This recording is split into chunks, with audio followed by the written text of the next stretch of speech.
बिस्मिल्लाहिर्रहमानिर्रहीम। मुअज़्ज़ज़ असातिज़ा किराम, अस्सलामु अलैकुम। गौर पब्लिशर्स की जानिब से खुश आमदीद। हमारा स्लोगन है redefining the geography of education through digital resources for conceptual learning. मेरा नाम साजिदा नूर है। आज के इस वीडियो लेक्चर में हम गोहर निदाए उर्दू जमात हफ्तुम के सबक नंबर 9 सवार मोहम्मद हुसैन शहीद शुरू करेंगे। तो आइए चलते हैं हासिलाते ताल्लुम की जानिब। प्यारे बच्चों, आज के इस वीडियो लेक्चर के बाद आप इस काबिल हो जाएंगे कि रवानी और मुख्तलिफ लबो लहजे में की गई गुफ्तगू सुनकर मानी और मफहूम अखज़ कर सकें।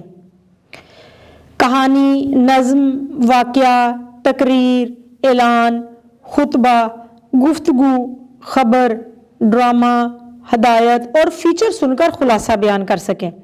रोज़मर्रा, मुहावरा, कहावतों, ज़रबुल अमसाल का मफहूम समझते हुए इबारत पढ़ सकें। इबारत नज़्म व नसर पढ़कर इसमें मौजूद मालूमात और तसव्वुरात को अखज़ कर सकें। प्यारे बच्चों, हमारा सबक सवार मोहम्मद हुसैन शहीद निशान हैदर जिनको दिया गया था, शुरू करने से पहले मैं आपसे एक सवाल पूछना चाहूँगी। मेरा सवाल है कि पाकिस्तान के फौजी एजाज कौन कौन से हैं? कोई से 3 का नाम अपने दोस्तों को बताएं। जी बिल्कुल दुरुस्त जवाब है आपका। तमगा बसालत, तमगा शुजाअत और निशान हैदर। तो प्यारे बच्चों, सबक शुरू करने से पहले हम देखेंगे खास अल्फाज और उनके मानी, ताकि हमें सबक का मफहूम समझने में आसानी हो। सबसे पहला लफ्ज़ है जांबाज। मानी है जान कुर्बान करने वाला। सालमियत सलामती, शुजाअत बहादुरी दलेरी। सीसा पलाई हुई दीवार, नाकाबिल शिकस्त, इंतहाई मजबूत। अज़्म समीम, पुख्ता इरादा। फ़राइज़ जिम्मेदारी। नबर्द आज़मा होना, जंग करना, सर पेकार होना। नज़ीर के मानी है मिसाल। प्यारे बच्चों, अब हम सफ़ा नंबर 70 पर सबक की बुलंद खानी करेंगे। सवार मोहम्मद हुसैन शहीद। पाकिस्तानी फ़ौज का शुमार दुनिया की चंद बेहतरीन अफवाज में होता है। वतन की सालमियत और आज़ादी के तहफ़्फ़ुज़ के लिए पाक फ़ौज का हर जवान सीसा पलाई हुई दीवार है, यानी कि वो लोहे की दीवार साबित होता है। पाक फ़ौज के जांबाजों ने शुजाअत और बहादुरी की वो मिसालें कायम की हैं दुनिया में जिनकी नज़ीर मिलना मुश्किल है, जिनकी मिसाल मिलना मुश्किल है। सवार मोहम्मद हुसैन शहीद का शुमार भी ऐसे ही जांबाजों में होता है। सवार मोहम्मद हुसैन जंजुआ ज़िला पिंडी के एक गांव ढोक पीर बख्श, मौजूदा नाम ढोक मोहम्मद हुसैन जंजुआ है, में 18 जून 1949 को पैदा हुए। वो 3 सितंबर 1966 को 20वीं लांसर्स रेजिमेंट में बतौर ड्राइवर भर्ती हुए। 1971 की पाक भारत जंग में सवार मोहम्मद हुसैन शकरगढ़ के इलाके जफरमाल में टैंक और हल्की गाड़ी के ड्राइवर के तौर पर अपने फ़राइज़ अंजाम दे रहे थे। इस महाज पर असला और दीगर अशिया को महाज़े जंग पर पहुंचाना आपकी जिम्मेदारी थी। महाज़े जंग पर लड़ना आपके फ़राइज़ में शामिल नहीं था। 5 दिसंबर 1971 को पाक फौज की लांसर्स रेजिमेंट का दुश्मन से आमना सामना हुआ, तो इसी रोज सवार मोहम्मद हुसैन ने अपने कमांडिंग ऑफिसर से अमली तौर पर जंग में शरीक होने की इजाज़त तलब की। जज्बा जिहाद से सरशार सवार मोहम्मद हुसैन हर किस्म के डर और खौफ से बेनियाज थे। कमांडिंग ऑफिसर ने आपके जज्बे की कदर करते हुए इजाज़त दे दी। सवार मोहम्मद हुसैन 9 दिसंबर को अगले मोर्चों पर मौजूद थे। दुश्मन के खुफिया ठिकानों की तलाश में गश्त के दौरान उन्हें खैरा नामी गांव के सामने दुश्मन का एक खुफिया ठिकाना नजर आ गया। उन्होंने अपनी स्टेन गन से दुश्मन पर फायरिंग कर दी।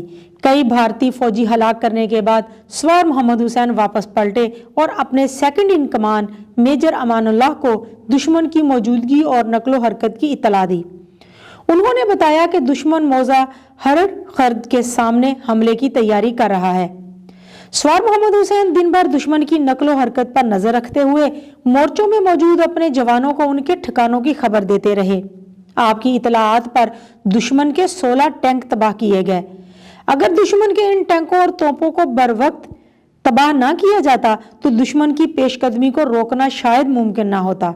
ये सब कुछ सवार मोहम्मद हुसैन की दुरुस्त इतलाआत की बदौलत हुआ, जो दुश्मन की शदीद गोलाबारी की परवाह किए बगैर بلا خوف و خطر آزادانہ نقل و حرکت کرتے رہے، یعنی بغیر کسی خوف اور خطرے کے۔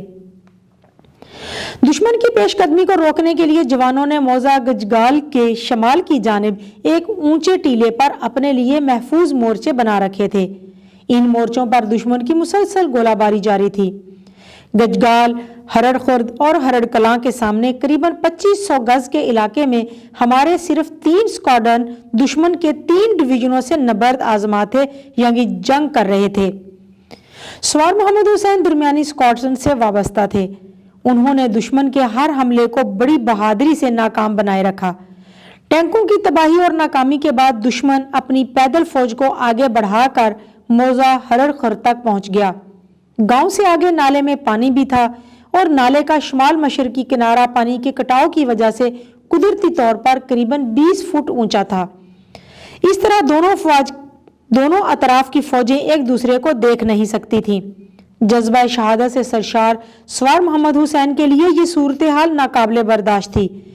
وہ دشمن کے ناپاک قدموں کو عرض پاک کی طرف بڑھتے ہوئے برداشت نہیں کر سکتے تھے، لہٰذا وہ اپنے مورچے سے نکلے اور بے مثال جرأت اور بہادری کا مظاہرہ کرتے ہوئے دشمن کے اگلے مورچوں تک پہنچ گئے۔ دشمن کی ساری مورچہ بندی کا جائزہ لیا اور واپس آ کر اپنے ٹینک ٹروپس کی پوزیشن تبدیل کروائی۔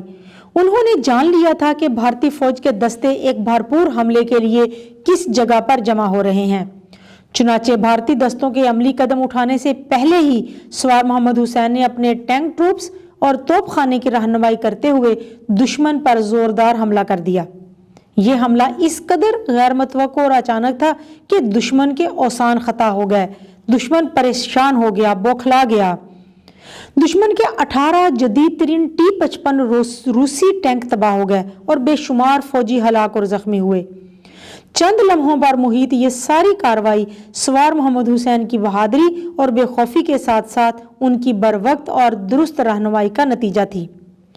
سوار محمد حسین کی رہنمائی میں پاک فوج کا توپ خانہ دشمن پر مسلسل آگ برسا رہا تھا۔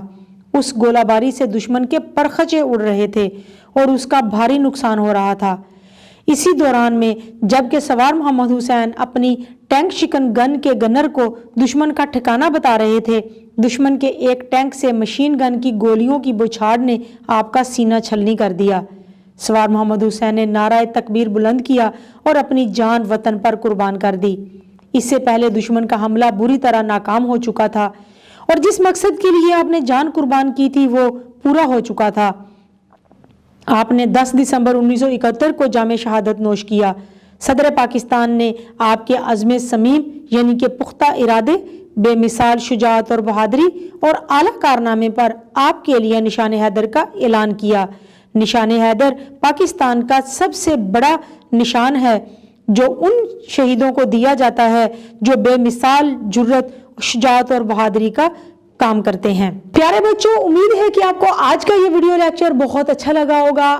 اپنے سبق کو دہرانا مت بھولیے گا۔ انشاءاللہ اگلی ویڈیو میں اگلے لیکچر کے ساتھ پھر ملیں گے۔ تب تک کے لیے اللہ حافظ۔